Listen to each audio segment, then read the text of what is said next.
अस्सलाम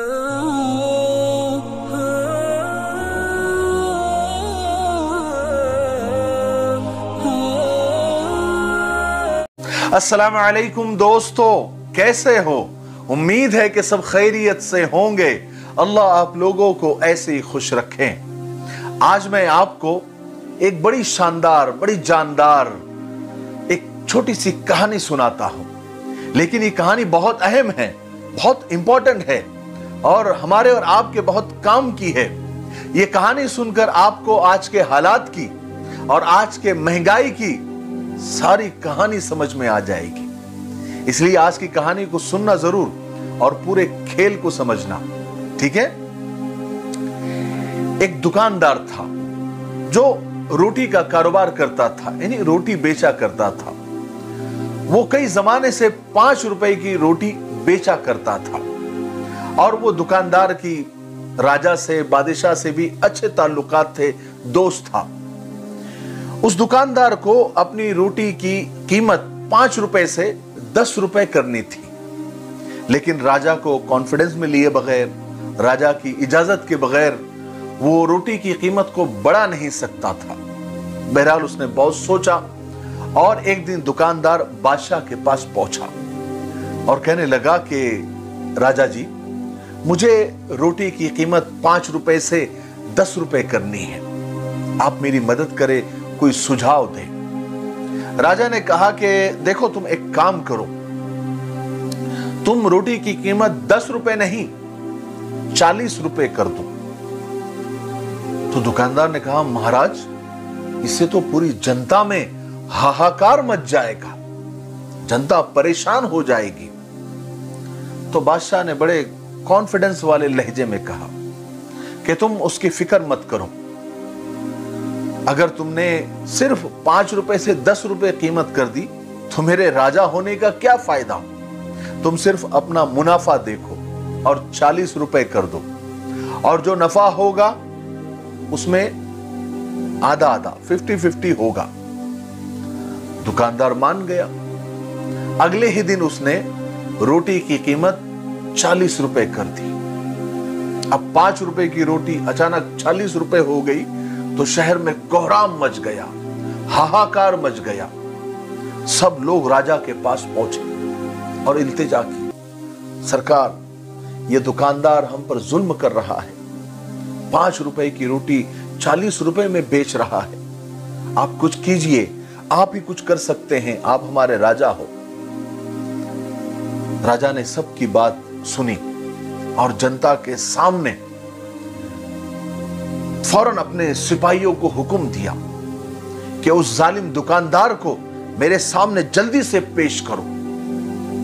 जैसे ही सिपाही गए और दुकानदार को पकड़ कर लाए और बादशाह के सामने हाजिर कर दिया। बादशाह ने झूठ मूठ का गुस्से में आकर झूठ मूठ का गुस्सा बताया और गुस्से में आकर कहा कि तुमने रोटी की कीमत इतनी बढ़ा दी जिससे मेरी जनता, मेरी आवाम परेशान हो गई। तुम मेरी जनता को भूखा मारना चाहते हो? दुकानदार भी झूठ मूठ का रोने लग गया। कहा कि सरकार, राजा साहब, मुझे माफ कर दीजिए, मुझसे गलती हो गई। बादशाह ने फौरन पूरी जनता के सामने उस दुकानदार को हुक्म दिया कि तुमने जो 40 रुपए की रोटी की है, कल के कल, बल्कि आज ही से तुम आधी कीमत में वो रोटी बेचोगे। 40 रुपए में नहीं, बल्कि आधी कीमत में, यानी 20 रुपए में तुम रोटी बेचोगे।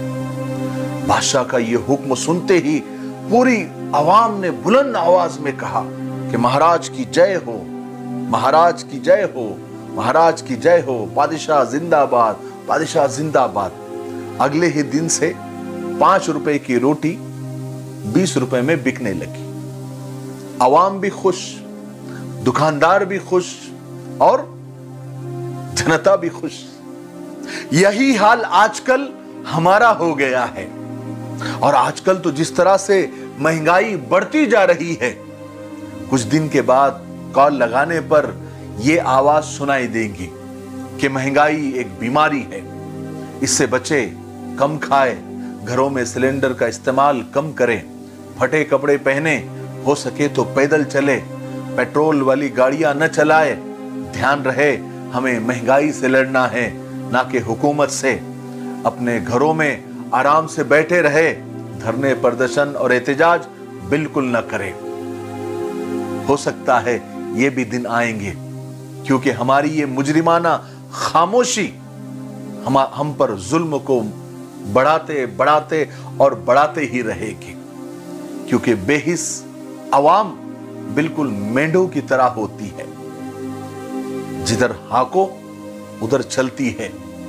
फिर एक दिन उसका बिस्मिल्लाह अल्लाह अकबर हो जाता है। और ये सिर्फ हमारा हाल नहीं है, पूरी दुनिया में यही पॉलिसी चल रही है। अल्लाह हम सब की हिफाजत फरमाए। हो सकता है कि हमारे अमाल का नतीजा हो, लेकिन जहां तक मुझे लगता है कि ये हमारी बेहिसी, बेगैरती और हमारी मुजरिमाना खामोशी का ये नतीजा है। अल्लाह ताला हमें वक्त से पहले बेदार कर दे, ताकि हमारी नस्लें इन चीजों को न भुगते। मुझे उम्मीद है कि आज की कहानी आपके समझ आ गई होगी। तब तक मेरे लिए, पूरी उम्मत के लिए, पूरी इंसानियत, पूरी मानवता के लिए और हमारे प्यारे मुल्क भारत के लिए और यहाँ की अमन शांति के लिए और यहाँ की तरक्की और उन्नति के लिए खूब दुआएं करते रहे। अस्सलामु अलैकुम व रहमतुल्लाहि व बरकातहू।